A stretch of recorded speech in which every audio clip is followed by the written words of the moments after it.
Good morning, students. Let's we start history's chapter second. Trade to territory. व्यापार से राज्य तक. Aurangzeb was the last powerful Mughal ruler. After death of Aurangzeb, the last rulers proved to inefficient and foreign powers got opportunity to establish their rule in India. Aurangzeb था वो Mughal empire का last वो ruler था, शासक था. उसकी death के बाद जो भी उसके आने वाले उसके बाद जो जितने भी रूलर्स आए उसके जो वंशज आए वो सारे ही इनएफिशिएंट थे, मतलब कोई भी लायक नहीं थे. एंड फॉरेन पावर्स कौन थी उस वक्त? ब्रिटिश आ चुके थे उस टाइम पे. तो उन्होंने पूरी सत्ता अपने हाथों में ले ली. उनको गुड चांस मिल गया था क्योंकि मुगल में कोई एफिशिएंट रूलर था ही नहीं. तो ब्रिटिश ने सारी सत्ता अपने हाथ में ले ली. East India company comes first. सबसे पहले इंडिया के अंदर आई ईस्ट इंडिया कंपनी, जिसने ब्रिटिश ने अपनी पूरी कंपनी व्यापार के लिए आई थी वो, कि यहाँ के इंडियन जो रूलर हैं, शासक हैं, उनके साथ हम व्यापार करें. तो उन्होंने एक अपनी कंपनी स्थापित की थी. In 1600 royal charter granted to East India Company granting the sole right to trade with east. जो एक वहाँ की इंग्लैंड की जो एक कंपनी थी, उन्होंने ब्रिटिशर्स को यहाँ भेजा कि आप व्यापार के उद्देश्य से इंडिया जाओ. Okay. East India Company brought goods at a cheap price and sold them at a higher price in Europe. वो क्या करती थी, यहाँ से वो यहाँ के बस गई, ईस्ट इंडिया कंपनी स्थापित हो गई. उन्होंने यहाँ पर सस्ती चीज़ें बनवाई और विदेशों में जाके उनको हायर प्राइस में, ऊंचे दामों में बेचा करती थी यूरोप में जाके. Cotton and silk produce in India had a big market in Europe. और जो कॉटन है और सिल्क है, इनमें उस वक्त इंडिया के अंदर एक बहुत बड़ा केंद्र थे. इंडिया केंद्र था सिल्क का और कॉटन का, पूरी दुनिया में सबसे ज़्यादा. पीपर, cloves, cardamom and cinnamon were great in demand. और इनकी जो ये लौंग है, काली मिर्ची है, इलायची है, इन सब की विदेश में बहुत ज़्यादा मांग थी. East India Company and its official accumulated wealth by the trade of India and caught attention of the other European powers. तो ईस्ट इंडिया जो कंपनी थी, जो यहाँ भारत आई थी व्यापार के उद्देश्य से, उसका एक ही मकसद था कि भारत के अंदर अपना बहुत बड़ा व्यापार हम स्थापित कर लें और काफ़ी धन जो दौलत है वो इकट्ठी करके पूरी दुनिया में एक अलग से पावर नजर आए. Okay. And East India Company begins trade in Bengal. और सबसे पहले ईस्ट इंडिया जब कंपनी यहाँ स्थापित हुई तो उन्होंने अपना व्यापार कहाँ से शुरू किया? बंगाल से. इन 1651 the first English factory was set up on the banks of river Hooghly and first English factory was opened up at Surat in 1608. 1651 में पहली फैक्ट्री स्थापित की गई हुगली, बंगाल के अंदर, कोलकाता के किनारे पर अपना जो फैक्ट्री सेटअप किया उन्होंने, ब्रिटिश ने, अंग्रेजों ने. एंड इंग्लिश फैक्ट्री, और सबसे पहले एक फैक्ट्री खोली गई सूरत में 1608 में. Aurangzeb issued a farman granting the company the right to trade duty free. Aurangzeb ने भी उनको बिना कुछ जाने, उनको बिना कोई टैक्स लगाए, उनको जो ब्रिटिशर्स थे उनको यहाँ पर व्यापार करने की छूट दे दी.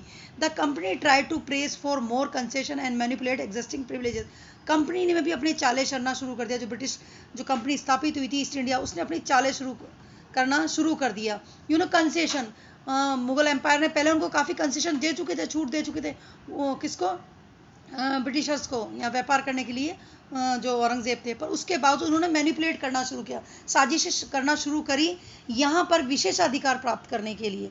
अभी तो उनको सिर्फ ये अधिकार मिला था कि आप व्यापार करो, पर वो उनके तो इरादे ही कुछ और थे यहाँ पर. तो वो विशेषाधिकार प्राप्त करने के लिए अलग अलग चालें चलने लगे. For trading purpose the passes were issued to company official but they misuse these passes for private trade and accumulate wealth on the name of company. वो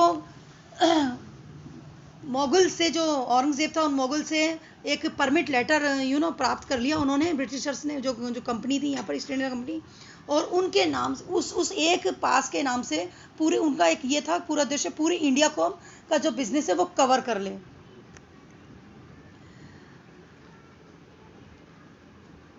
how did trade lead to battles. अब जब ये जो व्यापार शुरू हुआ, ये आगे चल के युद्ध में बदल जाना था. बंगाल से शुरू हुआ था ये, उन्होंने ईस्ट इंडिया कंपनी ने अपनी वहाँ पर शुरू की थी रिवर हुगली के किनारे.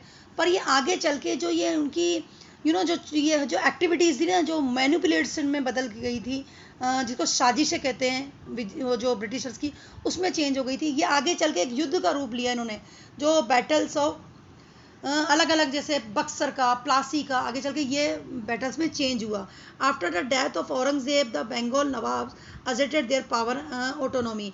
औरंगजेब की डेथ के बाद जो बंगाल के नवाब थे, अब वो भी पूरी अपनी जो भी वो चाहते थे ना कि अब हम अपनी शासन सत्ता खुद संभालें, क्योंकि पहले तो मुगल एम्पायर वो था औरंगजेब, पर उसकी डेथ के बाद अब वो जितने भी फ्री जो नवाब्स थे, कर्नाटक और बंगाल वगैरह में अलग अलग जगह थे, वो सब अब अपनी सत्ता खुद चाहने लगे.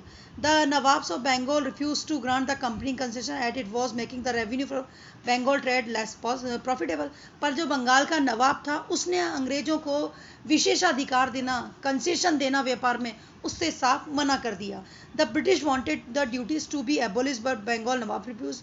जो ब्रिटिशर्स क्या चाहते थे कि वो जो हमने यहाँ पर जो व्यापार शुरू किया है, उसके अंदर जो टैक्सेस जो मुगल एम्पायर औरंगजेब ने दे रखी थी, वो एज इट इज़ चलता रहे. पर ये बात जो बंगाल का जो नवाब था, उसको ये बात बिल्कुल गवारा नहीं थी, क्योंकि वो समझ गया था, इनकी चालें समझ गया था कि प्रॉफिट की आड़ में ये कुछ, इनके इरादे कुछ और हैं. The British wanted the duties to be abolish but Bengal never free. उसने वो साफ मना कर चुका था. British official knew the condition of administration in Bengal tried their autonomy by use of force. Britishers ने देखा कि अगर ये हमारी बातों में नहीं आ रहा है, हमारी चालें इसको समझ में आ रही हैं, तो अब इसको हम कैसे वॉर के जरिए समझाएंगे. ओके, फोर्स के जरिए, दबाव के जरिए समझाएंगे. अगर इजीली कोई नवाब हमारी बात मानता है तो ठीक है, नहीं तो हम जबरदस्ती मनवाएंगे उससे बात.